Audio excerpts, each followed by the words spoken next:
Well,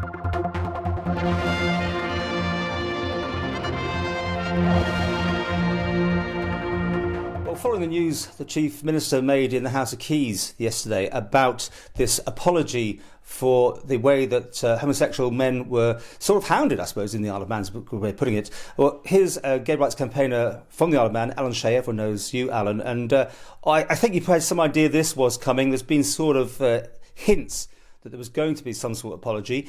Did it go far enough for you? I think the apology was very, very, very good that the Chief Minister gave. I was actually informed by two MHKs. One was Claire Barber and the other one was Chris Thomas. They informed me that it would be interesting if I went down to the House of Keys yesterday, which I did, to listen to this apology. And did it go far enough? As you know, was it good enough for you? I think I think the apology was excellent. You know, whoever read the speech, it was very, very good. And he's apologised for everything, which is, you know, a good thing. Now, clearly, this affected you. You've told us a story before now. It was quite harrowing. In fact, there's probably a play or maybe a film in your life story yet to come.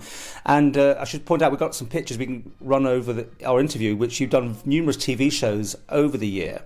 I mean, can you just give us that idea about how it was at its peak for you, for instance, just what it was like to be on the Isle of Man, to be gay, or practicing gay, because you have to be careful there. You could be gay, but you couldn't practice, right? Yeah, see, what everyone keeps missing the point, misunderstood is, I know the police say and the politicians say homosexuality was against law. No, it was not. Homosexuality was legal. It was only the sexual act that was against the law. So basically, the police harassed people on the promenade. They harassed people at my house. They raided my house. It was a horrible situation to be in. But the police went beyond their jurisdiction, because homosexuality, you can be gay, but you couldn't practice. And, you know, and to my knowledge, the police have never arrested anybody in their own home in the Isle of Man ever. So, you know. And I don't think there's any accounts of anyone, you know, coming on holiday and, you know, booking into a hotel and having them raided either. So it was pretty ineffectual, but it was always there as a reminder that things were to be kept quiet. Would you agree? Yeah, I think with the island having a born-again Christian like Robin Oak, he seemed to have a free hand to do whatever he wished on the islands. And the government did not have any control over this man. He seemed to do what he wanted and when he wanted to. But also there was a feeling in Tynwald, wasn't there? There was a general, there were some big characters there who definitely were against any changes to the law. Yeah, but even this apology, you know, I mean, he's apologised for the deaths that's happened on the Isle of Man. But what, you know, I know it's time for us all to heal, but what they keep, the thing that really gets to me is there's parents out there who have lost their children, who will live with this forever. I'm only going to remember, some of these people were bisexual and they had children. So some of these children that are grown up have got no father either. So basically, you know, it's gone. It's a good apology that's been done.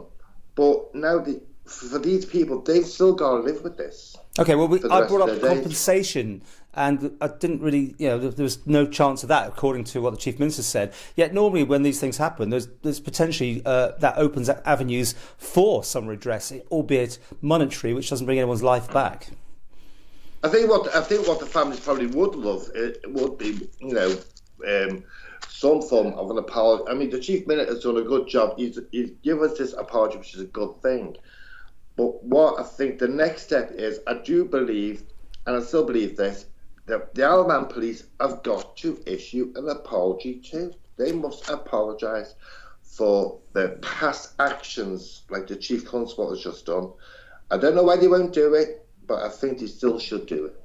Well, I mean, the Chief Constable, who now was very much, I think, probably just a PC in those days, so would have been, you know, have knowledge himself of what was going on, would you say? I don't want to bring you into this, but I mean, he would have been involved as a policeman upholding the law. Yeah, I think there must be a few police officers still up there, that knew what went on and have chosen to put it off the back of their memory and not remember and just forget about it, that it'll just go away. And I think, it's a sad thing to do this. These families that lost their children and children who lost their parents, they do need an apology as well. The Chief Minister's done his bit. Now it's time for the police to do their one. And obviously those pictures we have of you walking down the Tynwald highway there, on Tynwald Day, and what happened there really changed history. Yeah, the costume is relevant for its day. It's a very controversial outfit, but it was there to put the attention, what was happening on the Isle of Man, into the media spotlight, and that costume, in a sense, put the Isle of Man, as it was in those days, in a bad light, and it brought camera crews, not just from UK, camera crews from CNN were there to film it, and I put the Isle of Man on the map, in a sense. But now, what's happened yesterday with the Chief Minister, with this apology, it's time for us all to heal.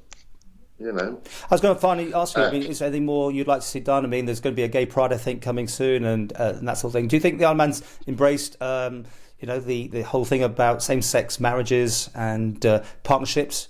Is it all done now? But it's all done. It's all been achieved now. So, I'm legally married to my partner that I've been with 37 years, and there's going to be an Isle of Man Pride in June, which I'm not involved with. But I have met the people that are doing it, so it's something to look forward to now.